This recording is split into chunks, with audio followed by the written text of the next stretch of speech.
গাজায় যে ঘটনা ঘটছে, আবার বৃদ্ধ বনিতা, শিশুসহ বিচারের নিরপরাধ নিরীহ মানুষকে এবং বেসামরিক মানুষকে যেভাবে হত্যা করা হচ্ছে, আমরা এক তীব্র প্রতিবাদ জানাচ্ছি।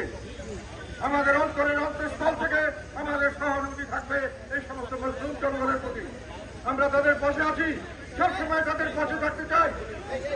এটা অত্যন্ত ন্যাক্কারজনক ঘটনা, বিশ্বের ইতিহাসে সবচেয়ে কলঙ্কজনক ঘটনা, যেখানে নির্বিচারে শিশুদের পর্যন্ত ফুটফুটে বালা বাচ্চা শিশু, ফুলের মতো শিশু, তাদেরকে যেভাবে হত্যা করা হচ্ছে টার্গেট করে, এটা বিশ্ব বিবেক কিভাবে মেনে নিতে পারে? এটার বিরুদ্ধে আমরা কেন সোচ্চার হবো না? সারা বিশ্ব কেন সোচ্চার হবে না? এটাই আমার কথা। আমরা কি মানুষ নাকি পশু হয়ে গেছি সবাই? আমাদের কি মনুষ্যত্ব চলে গেছে? আমাদের দাঁড়াতে হবে তাদের পাশে, তাদের সমস্ত ন্যায্য দাবির প্রতি আমাদের সমর্থন থাকবে এবং তাদের রক্ষার জন্য আমরা সমস্ত বিশ্ববাসীর কাছে আহ্বান জানাবো, আমাদের সরকারের কাছে আহ্বান জানাবো, তাদের পাশে দাঁড়ানোর ব্যবস্থা করুন, তাদেরকে রক্ষা করার ব্যবস্থা করুন। অনেক দেশ অনেক কিছু করছে, আমরা চাই নিরীহ মানুষ এরকম ভাবে যেন আর নিরীহ মানুষ যেন হত্যাকাণ্ডের শিকার না হয়, নিরীহ মানুষ যেন তাদের জীবনকে একটা এই ধরনের পাশবিক নির্যাতনের কখনো শিকার না হয়, এটাই যেন ভবিষ্যতে হয়। এখানে আমরা আরেকটি কথা এখানে না বললেই নয়, এই বিক্ষুব্ধ জনতা বিভিন্নভাবে প্রকাশ করছে, কিন্তু এখানে আমরা কি রাজনীতি দেখতে পারলাম? অত্যন্ত নোংরা রাজনীতি, যারা কিছুদিন থেকে বর্তমান সরকারের আমলে অনেক মানুষ নতুন করে বেকার হচ্ছে, অনেক মানুষ অবুদ্ধ দাঙ্গা, তারা বিক্ষুব্ধ, তাদেরকে বর্তমান সরকারের ঘনিষ্ঠ কিছু মানুষ তাদেরকে রাজনৈতিক স্বার্থে ব্যবহার করছেন, তাদেরকে নিয়ে বিভিন্ন জায়গায় বিভিন্ন কর্মকাণ্ড করে মানুষকে হুমকি ধুমকি দেওয়া হচ্ছে, তাদেরকে ভয় ভীতির প্রদর্শনের জন্য তাদেরকে ব্যবহার করা হচ্ছে। এবং সেই ঘটনা এত বড় একটি পবিত্র যে আমরা বিক্ষোভ করছি, প্রতিবাদ করছি, মানুষের অন্তরের কান্না আমরা যেখানে দেখতে পাচ্ছি, সেখানে আমরা দেখতে পাচ্ছি লুটপাটের ঘটনা, আমরা দেখতে পাচ্ছি বিভিন্নভাবে মানুষকে ভাঙচুর আত্মসংযোগের ঘটনা। এগুলো করে কিছু মানুষ তাদের ক্ষমতা প্রদর্শন করছেন এবং বাকি মানুষকে ভয় দেখাতে যাচ্ছেন। আমরা এই ভয় ভীতিকে পরোয়া করি না, আমরা তাদেরকে ক্লিয়ার করে বলতে চাই, আপনারা আজকে মনে করছেন দূরে আগুন দিলাম, আমি তো সেই আগুনের অসুবিধা হবে না, সুবিধাটা আমি পাবো, সেই আগুন আপনার ঘরে কালকে লাগতে পারে, এই কথা বলে যাবেন না। এই মানুষদেরকে আমরা অত্যাচার করছেন, সাধারণ মানুষকে ক্ষমতা দেখানোর জন্য যা করছেন এর শেষ হবে। জানতে চাই যে আমরা ভবিষ্যতে যা কিছু করব আল্লাহর রহমতে সকলে ঐক্যবদ্ধভাবে দেশের ভালো হয় সেটা করব, আমরা পৃথিবীর ভালো হয় সেটা করব। সমস্ত মুসলিম বিশ্বের প্রতি আমার আহ্বান, সকলে একত্রিতভাবে আপনারা পাশে দাঁড়ান, গাজার মানুষের পাশে দাঁড়ান, তাদেরকে রক্ষা করার ব্যবস্থা করুন। আমাদের কি করতে হবে আমাদের সরকার ঠিক করে দেন, আমাদেরকে যেভাবে বলবেন আমরা সেভাবে সরকারকে সমর্থন করবো। আমরা চাই নির্যাতিত মানুষের মুক্তি, আমরা চাই নির্যাতিত মানুষ হিসাবে কেউ বেঁচে থাকতে পারে, আমরা বিবেকবান মানুষ হিসাবে শুধু আমরা বেঁচে থাকতে চাই, পশু হিসাবে এই সমাজে আমরা বেঁচে থাকতে চাই না।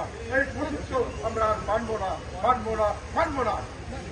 আমরা আগামী রবিবার সারা দেশ ব্যাপী জাতীয় পার্টিতে যেখানে আছেন সবাই বিক্ষোভ প্রদর্শন করবেন সেই প্রস্তুতি নিয়েছি, কিন্তু আমাদের এই ঢাকা শহরের এবং আশেপাশের যারা আমাদের জাতীয় পার্টি করেন তারা তাদের বিবেকের তাড়নায় আমাদেরকে বলেছে আমরা এখনই মাঠে নামতে চাই, সেই জন্যই আজকে তাড়াহুড়ো করে আমরা এই বিক্ষোভ মিছিল আয়োজন করেছি।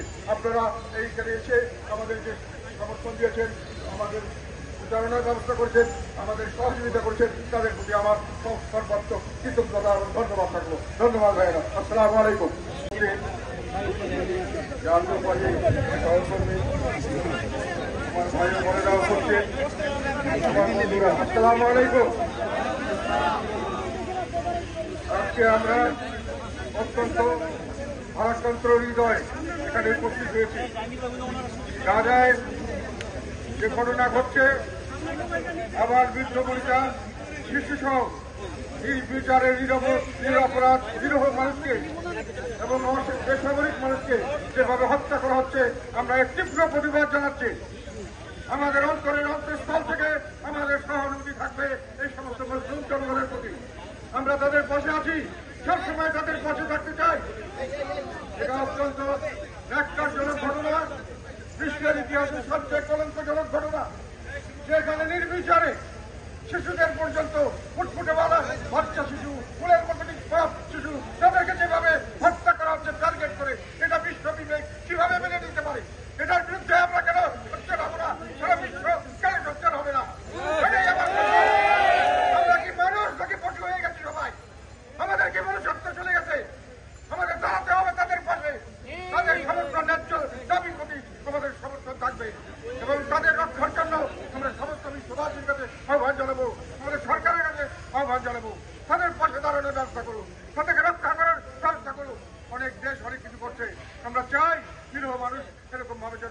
আর নিরীহ মানুষ যেন হত্যাকাণ্ডের শিকার না হয়, নিরীহ মানুষ যেন তাদের জীবনকে একটা এই ধরনের পাশবিক নির্যাতনের কখনো শিকার না হয়, এটাই যেন ভবিষ্যতে হয়। এখানে আমরা আরেকটি কথা এখানে না বললেই নয়, এই বিক্ষুব্ধ জনতা বিভিন্নভাবে প্রকাশ করছে, কিন্তু এখানে আমরা কি রাজনীতি দেখতে পারলাম? অত্যন্ত নোংরা রাজনীতি। যারা কিছুদিন থেকে বর্তমান সরকারের আমলে অনেক মানুষ নতুন করে বেকার হচ্ছে, অনেক মানুষ অবস্থ ঢাকা, তারা বিক্ষুব্ধ, তাদেরকে বর্তমান সরকারের ঘনিষ্ঠ কিছু মানুষ তাদেরকে রাজনৈতিক স্বার্থে ব্যবহার করছেন, তাদেরকে নিয়ে বিভিন্ন জায়গায় বিভিন্ন কর্মকাণ্ড করে মানুষকে হুমকি ধমকি দেওয়া হচ্ছে, তাদেরকে ভয় ভীতির প্রদর্শনের জন্য তাদেরকে ব্যবহার করা হচ্ছে। এবং সেই ঘটনা এত বড় একটি পবিত্র যে আমরা বিক্ষোভ করছি, প্রতিবাদ করছি, মানুষের অন্তরের কান্না আমরা যেখানে দেখতে পাচ্ছি, সেখানে আমরা দেখতে পাচ্ছি লুটপাটের ঘটনা, আমরা দেখতে পাচ্ছি বিভিন্নভাবে মানুষকে ভাঙচুর আত্মসংযোগের ঘটনা। এগুলো করে কিছু মানুষ তাদের ক্ষমতা প্রদর্শন করছেন এবং বাকি মানুষকে ভয় দেখাতে যাচ্ছেন। আমরা এই ভয় ভীতিকে পরোয়া করি না।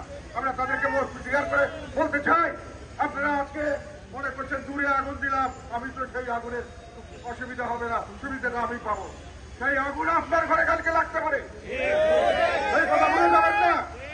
এই মানুষদেরকে আপনার অত্যাচার করছেন, সাধারণ মানুষকে ক্ষমতা দেখানোর জন্য যা করছেন এর শেষ হবে।